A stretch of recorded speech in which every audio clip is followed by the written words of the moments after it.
This right here is definitely my favorite mini sequence of the entire new opening. For sure, you got little Shanks with little Buggy. Buggy seems to be like lifting a treasure chest. And it's just a little snippet, but it seems like they're having so much fun. It got me excited to watch the flashback in the anime. Cut to a mysterious figure in the jungle covered in darkness. It turns out it's Teach with his Wolverine claw. That looked so sinister, so much foreshadowing in that one shot. And then he slices the screen to reveal the members of Sword, Kobe and Drake. That little mini sequence made the opening for me. So I really hope that the anime takes this opportunity to expand on the Roger Pirates versus Whitebeard Pirates fight from the manga, because in the manga, like, we don't get to see much of it. And since the anime has been expanding on fights, I think that right there, that section is a good opportunity for them to do so. I mean, because if they put work into it, they can make that fight better than what we got in the manga. I also liked how in the opening they show King flying down and then they show Queen, and then immediately after they cut to Sanji and Zoro. And then after that, it goes to Luffy versus Kaido. So I can only hope that that's a wink to the fact that maybe Oda is thinking about matching up Sanji and Queen and Zoro and King. Anyway, I was out fishing the other day and I caught something. It was a little paper boat that got stuck in my toilet, because that's where I do all my fishing. It had a message on it from Roger's base. Now I have to say, I usually respond to smoke signals, but this, it smells really good. It's funny because I've actually been thinking about opening up an Instagram account for months now. So I'll do that. I'll open one up soon, and then we can use that instead of this. Although, to be honest, I really don't have a problem with this. But thank you, Rogers Base, for sending paper into my toilet. And speaking of YouTubers, there was an image that was published during the week of Luffy in Logtown with a bunch of characters drawn in the background. There's a bunch of One Piece characters there. The artist also said that they drew in 5 panda men. See if you can find them. And then the artist also said that they drew in characters from other anime and their favorite YouTubers. So it's a cool Easter egg hunt kind of a thing. And as it turns out, there is me. Now, based on how this chapter ends, I think the chapter that made the editor cry is the next one, not this one. I can see next week like having a huge emotional moment because of the way this one ends. This week I actually have mixed feelings about the cover page because I think Oda wanted to make a gag out of the twist. Like, haha, I spent time setting up this reunion only for it not to work out. And so I think even though it's outrageous and unexpected, it also leaves us with an unresolved plot line. Because it's not like Oda's going to say, oh, and then Pound just gave up trying to meet his twin daughters. Like, that's not how it works, right? Especially if he already went through the trouble of bringing Pound back. So because of this scene, because Oda decided to leave Pound behind with the Marines, what he's doing is that he's prolonging, stretching out the Pound storyline. Because there's no closure here. So we're going to have to get it somewhere else down the road, possibly in Elbaf. And I think that that could involve Big Mom. So later on, like, Big Mom could be the one to confirm to her daughters that Pound is in fact their father. We open up in the snow behind Onigashima, and the leaders of the eastern and southern forces, Kinemon and Denjiro, have arrived at the entrance. And if you notice throughout this chapter, there are a lot of panels that show Kinemon and Denjiro side by side. It's especially noticeable by the end of the chapter where both of them are the ones leading the charge as inheritors of Oden's will. And I think it's very fitting that they are the ones leading the charge because if you remember, during the Oden flashback, Kinemon and Denjiro were the first Scabbards that Oden met. Like, both of them were Oden's first recruits. And then Kinemon feels pity for Kanjiro lying on the snow. And so what he does is that he actually takes his hat and puts it on Kanjiro out of decency. Because he does remember a time when they were all together as Scabbards with Oden. So the samurai walk off and they leave Kanjiro in the snow. And then there's a very weird, like, poof sound effect coming from Kanjiro. It kind of makes me think that he's alive. And it gets me to think that maybe that was an ink clone. Also, what happened to the headless horseman samurai that Kanjiro drew? Like, did they just turn back into ink or something? But anyway, yeah, it's really suspicious. I'm not really sold on either Kanjiro or Orochi's death. Actually, the sound effect that comes from Kanjiro in the official translation is written as fwap. So I'm guessing that that's the sound of Kinemon putting the hat on him. I'm still not convinced that he's dead though. I get the feeling that if Orochi and Kanjiro are going to show back up in the story, they're probably going to reappear together. There's a nice handshake panel there with Kinemon and Izo, and then we cut to Kaido giving Orochi's men the ultimatum of joining him or perishing. And I like how Kaido says, if you fight us and die, I will give you my praise. Again, just kind of highlighting Kaido's warrior code. So the offer's there, and the leaders of the Oniwabanchu Fukurokuju and the leader of the Mima Warigumi accept Kaido's proposal to join in, and then you get a shot of the reactions of their men, of their subordinates, and they all seem pretty relieved that they accepted. Like one of them even says, poor Shogun Orochi, but well, whatever. And then the other ones are thinking, the Mimi Warigumi guy appears to have a black blade with him. So I was like, whoa, like I definitely underestimated you, for sure. I did not expect that. I wonder who he's going to fight. Like we know that Fukurokuju is probably going to be the one to fight Raizo because of the pre-established rivalry that we know about between the two. But the Mima Warigumi guy has a black blade, so maybe Oda's going to use his fight as exposition so that we can learn more about black blades. Also, the Mima Warigumi guy, his name is Hote, which is the name of one of the lucky 7 gods of Japanese mythology. So we know like Oda draws inspiration from like a lot of Japanese culture. So Hote, the Mima Warigumi guy, and Fukurokuju, they both have names of like the 7 lucky gods. And Hote, according to Japanese mythology, is the god of popularity, and he's also the guardian of children, whereas Fukurokuju is the god of wisdom and longevity. Big Mom is kind of like a side character in this chapter. She's just kind of there listening to the news and sort of like getting excited. And she's caught Nami and Carrot, and apparently Nami had a plan. It seems like Shinobu is going to be the one to free Momonosuke, probably using her devil fruit power. Like with her ability to decay things, like she can use that to decompose the cross that Momonosuke is tied to. Or maybe she can just decay the whole stage and make it collapse. We see Ulti rushing into the action there, so there's probably going to be a part 2 of her encounter with Yamato. And then we see Who's Who is also getting the update, and he has a cat lady friend there with him. And we know for a fact that there's a grudge between one of the Tobi Roppo and Queen. So if that happens in the middle of this, you know, maybe one of the Tobi Roppo will fight Queen. So that's going to make the fighting even more chaotic, and that could possibly help the Straw Hats out. One of my favorite parts of this chapter is the scene where we see Usopp and Chopper, because Chopper is yelling out, Usopp, you're going the wrong way. If you remember, Usopp and Chopper were running away from Big Mom. They were escaping. And so if Chopper is telling Usopp that he's going the wrong way, that means that Usopp decided to turn back. So even though they were running away, Usopp decided to say, we have to go back. And the reason he says that is because he heard the announcement. Like he says, you heard the announcement, Chopper, they're gonna kill Momonosuke. So that's a character moment for Usopp, even though it's easy to dismiss it or whatever. I like that. And then we find out that they're in a place with a bunch of sake. There's a bunch of like barrels of alcohol around them. And we know that the numbers are alcoholics. The numbers love alcohol. And then Chopper is crying like the One Piece editor. And he says, Usopp, there's danger all around us. Are these giants? So this pretty much confirms that Usopp and Chopper are in the same place where the numbers are. And this actually supports, if not confirms, a fan theory that has been floating around for a while, which is that Usopp is going to be the one to take down all of the numbers. So the way this theory goes is that back in Jaya, the Straw Hats see these massive shadows from the Skypians that are being cast down from the sky. And they get really scared, but after the shadows are gone, Usopp tells Chopper, you know, Chopper, if I had taken them seriously, I would have been able to beat them. Now, at this point, the Straw Hats think that what they saw were giants, right? Because they don't know they're shadows yet.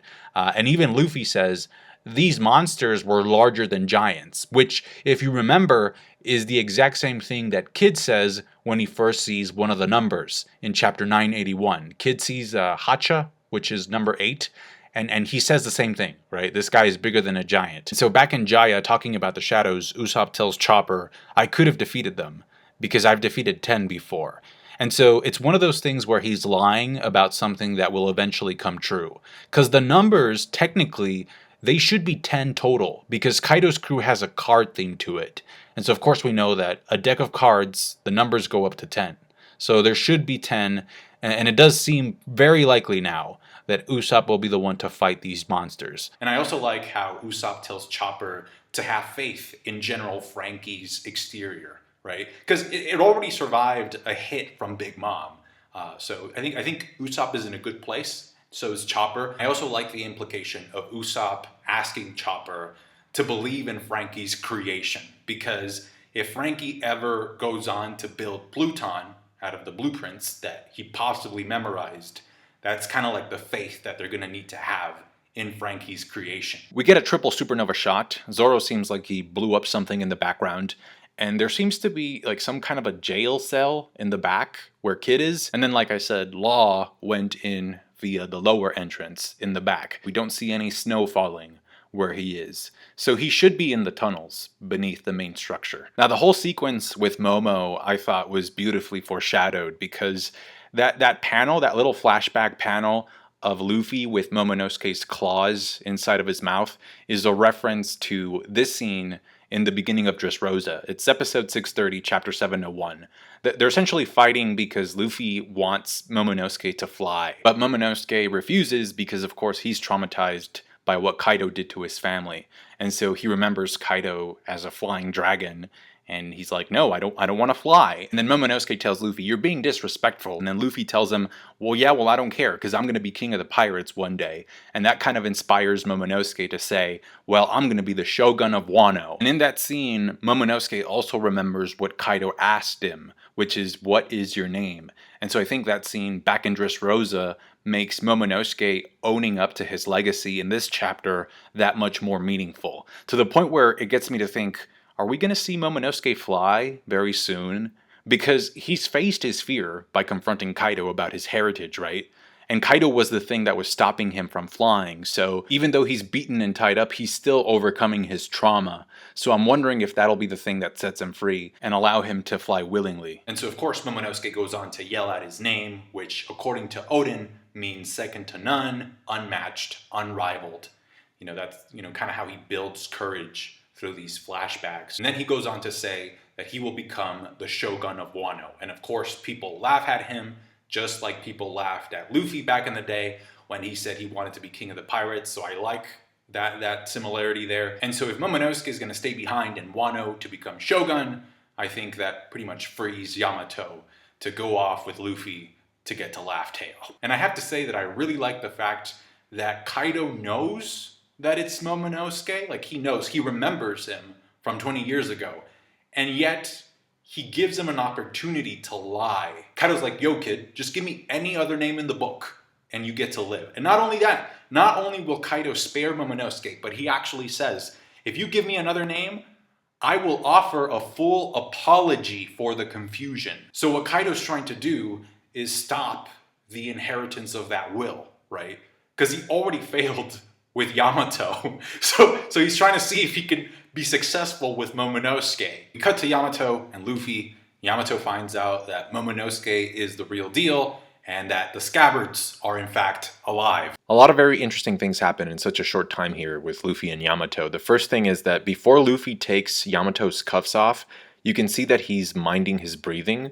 He's sort of relaxing, which to me is an indicator of him using future sight. And then he tears the metal to get the cuffs off of Yamato. But what's interesting here is that there is no armament hardening on Luffy's hands. And if you go back to chapter 946, where Luffy takes off Yogoro's exploding collar, you clearly see that he's using black armament coating to remove the collar. So I don't know why Luffy is not coating his hands in this chapter. I don't know if it's supposed to be that he's improved so much using Rio that now his haki is invisible or something, or if it's just a mistake that made it past the printer.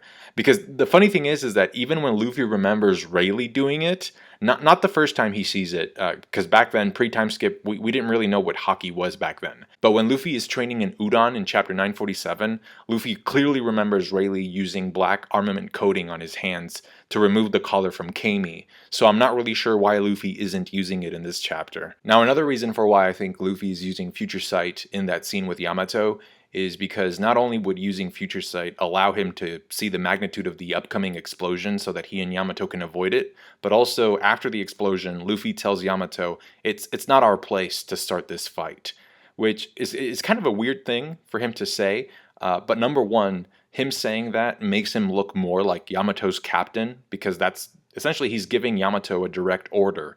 And then secondly, it shows how much respect Luffy has for the Scabbards and Oden's history.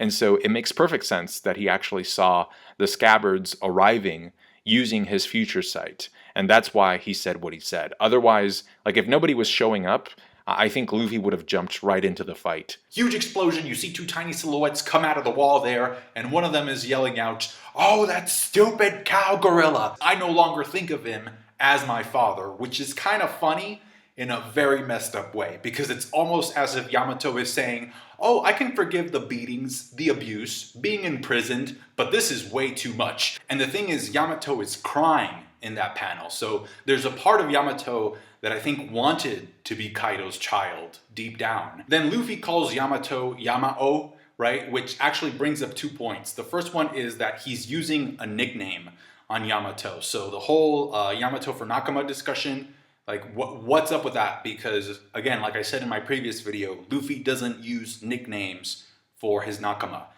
So that's 1 point. And then the second point is that Yamao, when you add an O at the end of a name in Japanese, it means boy, it means guy.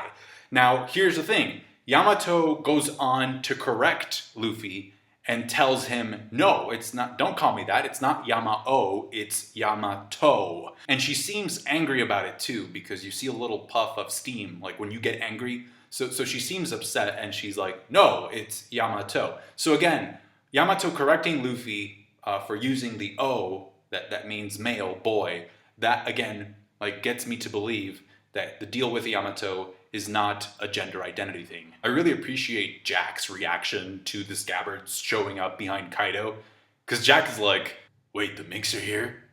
Didn't I gas those guys back in Zou?" Now, whether or not you think Izo is capable of disarming King like he does in this chapter, that's up for you to decide. But for me, like I simply just choose to believe it, because the Scabbards had the drop on them, and then Izo, like he survived fighting the Blackbeard pirates during the Payback War. So it's not like he's a total amateur or anything like that. I was actually way more surprised by Nekomamushi being able to disarm Kaido. That was impressive. Like Neko just came in there going, "No Raimi for you!" Now I do actually have a question, because in that final panel, it does seem like Kinemon and Denjiro are using their swords to pierce Kaido. And so my mind went back to Kaido's introduction, where the narrator was saying that each time Kaido had been captured, they couldn't kill him because, like, for example, the guillotine would shatter, or the spears would splinter, because they just couldn't hurt him. They couldn't pierce this guy. And here we have Kinemon and Denjiro apparently like being able to pin their swords on him. So I'm kind of wondering, like, what's the logic behind that? Like, are Kinemon and Denjiro just that strong? Like, we know they weren't weak, right? They're not scrubs or anything. They're, you know, well-rounded, well-trained samurai. And then Denjiro fought Kaido before, along with Ashura Doji. So he has that advantage, right? That's a plus for Denjiro.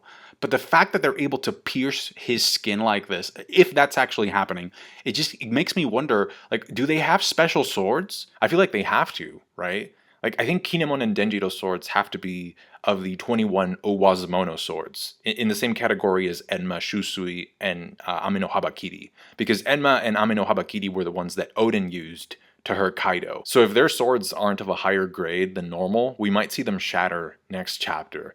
But I think they have to be part of the 21 Owazumono category. Because Kiku said in the previous chapter that her sword had an added effect to it. And usually swords that have extra effects are of a higher grade. And Kiku is a scabbard, so if Kiku has one of those swords, I think it would make perfect sense for Kinemon and Denjiro to also have a sword of that level as well. Also, do you think Denjiro and Kinemon are actually attacking the scar that Oden left on Kaido? Do you think they're attacking the same spot? Because I think that would be kind of cool. And I think what Oda can do to justify what happens to Kaido in that final page is to say that in order to use observation hockey, you have to be pretty calm and focused, right? And so we see Kaido clearly lose his focus because he's not really seeing the Scabbards come at him. He's seeing Oden, right? It's Oden's will. So that was shocking to him. Like, he didn't know how to react. He was really, really stunned about like these guys who come at him out of nowhere. So the observation hockey thing was not active. It wasn't happening. And down he goes into the water. And the fact that it looks like he's falling into the water is very interesting because, like, one of the questions that fans have had ever since Kaido's introduction, well, around that time, was if Kaido wants to die and he's a devil fruit user, why doesn't he just jump into the sea? Why doesn't he drown himself? So we might get an answer to that question in the next chapter. Or maybe Kaido's just going to turn into a dragon and fly so that he doesn't fall. I also think it's important to note that Denjiro has been building up anger for Kaido ever since Oden died. Like, remember, he got possessed essentially by the spirit of anger, so much so that it deformed his face. It changed him physically. And so I think it's logical to assume that he's releasing part of that anger with that attack. And it kind of gets me to think about, like, once Kaido gets defeated, do you think Denjiro will go back to looking the way that he did before? Like, once he gets free of that anger. The ending of this chapter really reminded me of the ending for chapter 922, which is essentially Luffy landing an elephant gun on Kaido, and then the next chapter, Kaido gets back up and one-shots Luffy. So I wonder if, like, this cliffhanger is similar to that, where we're supposed to think that the Scabbards have the upper hand, and then next week, Kaido's gonna get up and just wreck the Scabbards. So if Oda follows the same format, I think a Scabbard might actually die. And maybe that explains why the editor was crying because of that death. Now, let's say a Scabbard does die. Like, who do you think it is? I doubt it's one of the Minks. I don't think it's Neko, and I don't think it's Inuarashi because we haven't seen their Sulong transformations. So I don't think it's one of them. But I do think that if it is one of them, if one of the Minks dies, I think that kind of solidifies Carrot joining the crew. Because if one of them dies, I think Carrot's going to get a flashback for sure. I think the chapter is emotional if you're a character in the story. Like, I think if you're a Scabbard or connected to them, then this would be a very emotional moment because they've literally waited 20 years for this to go down. And I think artistically, that final panel is one of the best that we've had this arc. I think Oda has made it a point about creating panels where all the Scabbards are together that really pop, like the march to Onigashima, or when Oden is holding them up so that they don't get boiled. And then the battle cry of Tsunachi, I thought was just perfect, because the whole point of that cry is to throw away your fear. Like, we know it means throw away your name and rationality. In other words, don't overthink it, because if you're overthinking about going up against a Yonko, your fear is going to paralyze you, and then you'll never do anything. And then we know from Ashura Doji that there were a bunch of samurai that set sail to Onigashima to challenge Kaido, and they never came back. And they were shouting that battle cry as they set sail. And that's kind of the point that Oda's trying to make here as well, is that in order to go up against Kaido, you have to be willing to give up your life.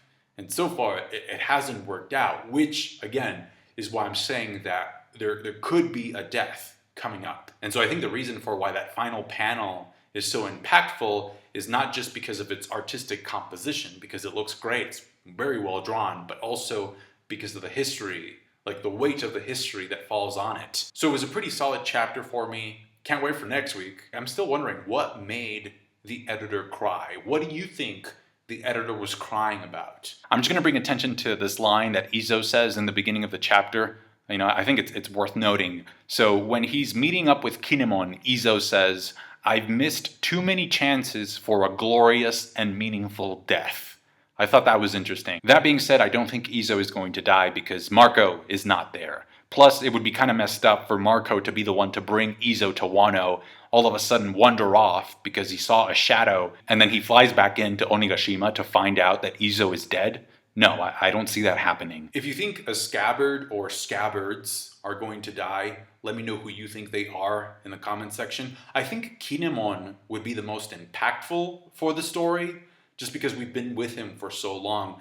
But he did say that he wanted to reunite with Otsuru, right, after the end of the war. So his character still has something to do. Then again, that's kind of how war is, where you have plans, right, to come back, and then a lot of people never do. So I think Oda usually like only kills off characters in very special moments, like, you know, the end of an era with Whitebeard and Ace.